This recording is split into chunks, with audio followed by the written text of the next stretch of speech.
Alhamdulillah kita sudah berada di Masjid Quba, masjid pertama yang dibangun oleh Nabi SAW.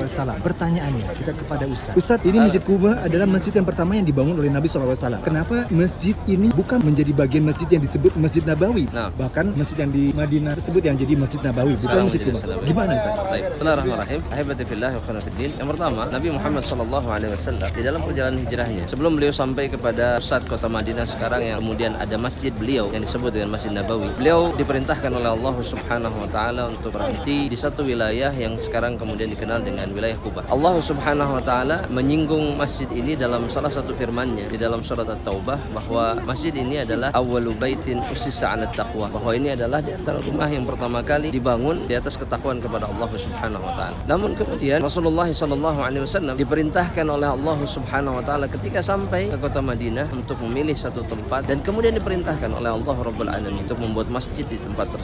Sehingga sebenarnya masalah kemudian Quba itu menjadi masjid pertama yang dibangun Rasulullah SAW, dan kemudian Masjid Nabawi berikutnya, semuanya di bawah perintah Allah Subhanahu wa taala. Namun Allah lebih memilih kemudian Masjid Nabawi sebagai masjid yang dijadikan sebagai masjid Nabi-Nya Muhammad sallallahu alaihi wasallam, dan kemudian diberikan keutamaan salat di dalamnya dilipat gandakan 1000 kali lipat dan seterusnya, semuanya atas perintah dan keinginan Allah. Sebagaimana itu disyaratkan ketika unta Rasulullah sallallahu alaihi wasallam sampai ke tengah pusat kota Madinah, kemudian dia berhenti di satu bidang tanah yang dimiliki oleh dua anak yatim, Sahal dan Suhail. Di tempat itulah kemudian beliau sallallahu alaihi wasallam perintahkan untuk membangun masjid. Namun masjid yang satu ini adalah masjid yang tidak pernah ditinggalkan oleh Rasulullah SAW. Beliau selalu datang ke tempat ini setiap hari Sabtu, baik jalan kaki ataupun menggunakan kendaraan, dan beliau mengatakan, "Man ata masjid Quba thumma shalla fihi ka ajri umrah," atau kama qala sallallahu alaihi wasallam. Mereka yang datang ke masjid ini kemudian salat di dalamnya, maka mereka berhak mendapatkan pahala umrah dari Allah Subhanahu wa taala. Sehingga kalau boleh dikatakan satu-satunya tempat setelah Masjid Nabawi yang sangat dianjurkan untuk didatangi dan sholat di dalamnya adalah masjid yang satu ini. Wallahu ta'ala alam. Assalamualaikum warahmatullahi wabarakatuh. Waalaikumsalam warahmatullahi wabarakatuh. Syukran Ustadz.